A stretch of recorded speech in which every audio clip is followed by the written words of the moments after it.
10 fakta unik tentang sosok wirausahawan inspiratif, Nadiem Makarim.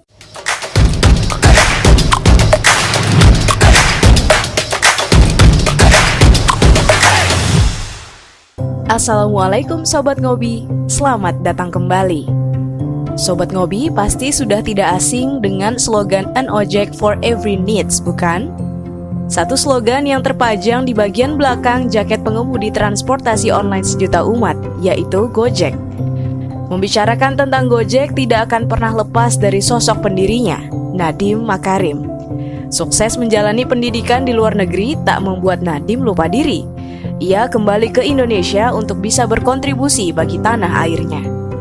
Menerima penghargaan ASEAN of the Year dan The Bloomberg 50 membuat namanya kini sejajar dengan tokoh-tokoh dunia seperti Presiden Meksiko, pendiri Spotify, hingga penyanyi terkenal Taylor Swift dan BTS. Hal ini semakin memantapkan Nadiem menjadi satu sosok pengusaha muda sukses Indonesia yang mampu membuat satu terobosan dan mengubah kehidupan di Indonesia dengan cepat. Lalu, bagaimana sepak terjang Nadiem merintis dan mengembangkan usahanya? Berikut ini 10 fakta unik tentang Nadiem Makarim yang bisa dijadikan inspirasi bagi Sobat Ngobi. Tapi sebelum itu, jangan lupa support kami dengan mengklik tombol like dan subscribe di bawah, serta ikuti media sosial kami di @ngobi.id. Nomor 1. Bukan terlahir dari keluarga pengusaha. Jika beberapa pengusaha sukses terlahir dari keluarga pengusaha juga, maka tidak dengan Nadiem Makarim. Pria bernama lengkap Nadiem Anwar Makarim ini berasal dari keluarga dengan latar belakang yang jauh dari dunia bisnis. Sang ayah, Nono Anwar Makarim, dikenal sebagai seorang aktivis dan pengacara terkemuka. Sedangkan sang ibu, Atika Al-Gadri, diketahui sebagai seorang penulis lepas yang juga merupakan putri dari salah satu perintis kemerdekaan Indonesia, Hamid Al-Gadri. Bisa dikatakan bahwa Nadiem adalah satu-satunya anggota keluarga yang bergerak di dunia entrepreneurship. Meskipun memiliki pekerjaan dan minat yang berbeda, ia memiliki orang tua yang selalu mendukung usahanya. Nomor 2, didikan untuk tidak lupa diri. Sebagian besar waktu pendidikan Nadiem dihabiskan di luar negeri. Ia sempat berpindah-pindah SMA dari Jakarta ke Singapura dan menyelesaikannya di sana. Selepas lulus SMA, Nadiem memilih jurusan International Relation di Brown University Amerika Serikat, serta meneruskan gelar pasca sarjananya di Harvard Business School. Tak hanya itu, Nadiem bahkan sempat mengikuti foreign exchange di London School of Economics. Meskipun begitu, sejak kecil Nadiem dididik untuk dapat kembali dan berkontribusi bagi tanah air. Dalam satu kesempatan ia berkata, "Saya dididik dari kecil untuk kembali dan berkontribusi ke tanah air, walaupun seumur hidup lebih sering sekolah di luar negeri. Orang tua saya sangat nasionalis, dan karena itu, passion saya untuk Indonesia sangat besar." Rasa cinta tanah air memang harus kita miliki, Sobat Ngobi, terlepas di mana saja kita menempuh pendidikan. Nomor 3, berkarir di Indonesia. Sebelum menempuh pasca sarjananya di Harvard, Nadiem sempat memasuki dunia kerja. Nadiem mengawali karirnya sebagai seorang konsultan manajemen di McKinsey & Company. Sepulang dari Harvard, Nadiem terjun kembali sebagai pengusaha dengan menjadi co-founder Zalora Indonesia, merangkap sebagai managing editor. Setelah memutuskan keluar dari Zalora, ia lalu menjabat CEO Kartuku, dan sekarang seperti yang kita kenal sebagai pendiri dan CEO Gojek. Nomor 4, sosok di balik Gojek. Seperti yang sudah kami sampaikan di awal, membicarakan Gojek tentu tidak akan pernah lepas dari sosok Nadiem Makarim. Gojek adalah Nadiem, dan Nadiem adalah Gojek. Kecanggihan inovasi transportasi yang kita nikmati setiap hari ini ternyata berawal dari keresahan Nadiem. Nadiem yang saat itu tengah bekerja di ibu kota, lebih sering menggunakan jasa ojek ketimbang mobil pribadi, dikarenakan mobilitas yang tinggi dan berhadapan dengan kemacetan Jakarta. Nadiem mengandaikan, jika saja ada layanan transportasi yang cepat dan praktis, pasti bisa membantu warga Jakarta. Menggandeng beberapa tukang ojek langganannya, Nadiem lantas mewujudkan idenya itu dengan mendirikan Gojek. Gojek akhirnya resmi beroperasi pertama kali pada tahun 2011 bersama 20 tukang ojek dengan sistem call center dan telah berkembang menjadi sebuah layanan an ojek for every needs yang berkembang begitu cepat. Nomor 5, solutif memanfaatkan teknologi. Berdasarkan pengamatan Nadiem yang hampir setiap hari menggunakan jasa ojek, ia melihat bahwa sebagian besar waktu tukang ojek hanya dihabiskan di pangkalan menunggu penumpang. Hal ini dianggap Nadiem sebagai satu hal yang kurang efektif, karena terkadang banyak orang membutuhkan jasa ojek, namun tak bisa menemukan satupun yang lewat karena jauh dari pangkalan.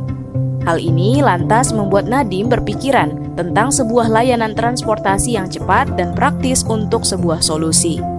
Melalui Gojek, Nadiem membuat satu layanan transportasi yang bisa memudahkan tukang ojek bertemu dengan calon penumpang. Berawal dengan sistem call center, Gojek membuat perkembangan dengan lagi-lagi memanfaatkan teknologi, yaitu mobile apps. Setelah mendapatkan suntikan dana dari sejumlah perusahaan investasi asal Singapura, Gojek resmi meluncurkan aplikasi mobilenya di tahun 2015. Di tahun inilah, Gojek menarik perhatian seluruh masyarakat Indonesia dengan layanan transportasi online yang memberi banyak kemudahan untuk pelanggan. Apakah Sobat Ngobi termasuk salah satu pelanggan Gojek yang mendapatkan kemudahan? Nomor 6, sempat dianggap tidak waras. Dengan idenya ini, Nadiem sempat dianggap gila. Anggapan ini justru datang dari driver 001, Mulyono, yang menjadi pengemudi pertama di Gojek. Mulyono sendiri adalah salah satu tukang ojek pangkalan di dekat rumah Nadiem yang tertarik mendaftar jadi mitra Gojek. Mulyono awalnya tidak mengira jika Gojek akan menjadi sebesar ini. Ia kembali teringat keyakinan Nadiem bahwa Gojek akan dikenal masyarakat Indonesia, dan Nadiem pun kini membuktikan keyakinannya. Mulyono pernah berkata, "Saya anggap Nadiem gak waras." Spontan waktu itu saya bilang, ngaco kepada Nadiem. Berawal hanya dengan 20 pengemudi, sekarang Gojek telah berkembang menjadi puluhan ribu dan merambah ke negara lain seperti Singapura dan Vietnam. Tidak hanya untuk transportasi saja, Gojek pun kini membuat layanan berupa pembayaran online yang begitu memudahkan. Nomor 7, memberi perubahan kehidupan di Indonesia dengan cepat. Bagi Nadiem, Gojek tak hanya sebuah bisnis semata, melainkan memiliki satu misi sosial. Selain ingin memberikan satu layanan transportasi yang cepat dan proaktif, Nadiem juga bermimpi bisa ikut meningkatkan pendapatan para tukang ojek di Jakarta saat itu. Dengan adanya Gojek, terbukalah banyak lapangan pekerjaan untuk beberapa orang yang memang membutuhkan pekerjaan sampingan. Selain sebagai pengemudi, beberapa fitur Gojek pun memberikan kemudahan bagi penyedia jasa atau konsumsi seperti makanan, salon, cleaning service, dan yang lainnya untuk bertemu dengan pelanggannya dengan cepat. Hal ini membawa dampak yang begitu masif untuk masyarakat Indonesia karena Gojek seperti sebuah jembatan yang menghubungkan antara produsen, distributor, dan konsumen dengan cepat dan tepat. Terlebih lagi dengan tarif Gojek yang terjangkau dan mengutamakan keamanan, membuat Gojek begitu ramah untuk semua kalangan. Nomor 8, penyabar dan hobi belajar. Pria kelahiran Singapura 4 Juli 1984 silam ini dikenal sebagai seorang yang penyabar dan sangat hobi belajar. Gojek adalah salah satu buah kesabaran dari seorang Nadiem dalam mewujudkan mimpinya. Gojek bukanlah satu hal yang instan. Ia benar-benar membangunnya dari sebuah keresahan yang berakhir dengan sebuah solusi. Berakhir dari kondisi sekitarnya itu, Nadiem berani mengambil langkah untuk sebuah masalah, di mana orang lain masih berkutat hanya pada mengeluh saja. Berbincang dan mengambil pelajaran dari kehidupan tukang ojek membuat Nadiem melihat sebuah peluang usaha. Ketepatan momentum yang Nadiem buat melalui penggabungan layanan transportasi dengan kecanggihan teknologi membuat Nadiem dan Gojek menjadi sesukses ini. Nomor 9, mengantongi penghargaan bergengsi. Kesabaran seorang Nadiem membangun Gojek kini membuat ia masuk dalam daftar The Bloomberg 50, di mana namanya sejajar dengan tokoh-tokoh ternama dalam bidang bisnis, hiburan, politik, keuangan, serta ilmu pengetahuan dan teknologi seperti Daniel Ek, pendiri Spotify, Presiden Meksiko, Andres Manuel Lopez Obrador, penyanyi kenamaan Taylor Swift dan BTS. Tak hanya itu, Nadiem pun meraih penghargaan ASEAN of the Year sebagai individu paling berpengaruh di Asia oleh The Straits Times pada 2016. Nomor 10, mengutamakan pentingnya orang. Dalam acara Google for Indonesia yang digelar di Jakarta, Nadiem menuturkan bahwa hal utama yang ia pelajari adalah pentingnya orang. Menurutnya, keputusan meletakkan orang yang tepat untuk mengurus satu hal tertentu adalah sebuah tindakan yang krusial. Dalam satu kesempatan, ia mengatakan, tidak memaksa orang melakukan sesuatu yang mungkin bisa ia lakukan dengan bagus, tapi padahal ia memiliki passion di dalamnya. Bagi Nadiem, bisnis tak hanya perkara angka ataupun uang, tapi menekankan pada sikap bersyukur dan terus mau belajar serta hubungan yang baik dengan orang lain. Hal ini dapat kita lihat dari bagaimana Nadiem mengelola Gojek, di mana keamanan dan penilaian sikap menjadi sebuah prioritas untuk pelanggan maupun mitra atau pengemudi Gojek. Itulah tadi 10 fakta unik tentang sosok wirausahawan inspiratif Nadiem Makarim. Untuk pertanyaan hari ini, apakah latar belakang keluarga membuat Sobat Ngobi terpengaruh dalam memulai sebuah usaha? Silakan jawab di kolom komentar di bawah ya. Dan sampai bertemu kembali di video-video kami selanjutnya. Terakhir, jangan lupa untuk like dan subscribe video-video kami. Serta kami juga telah khusus memilihkan video berikut untuk Anda tonton selanjutnya.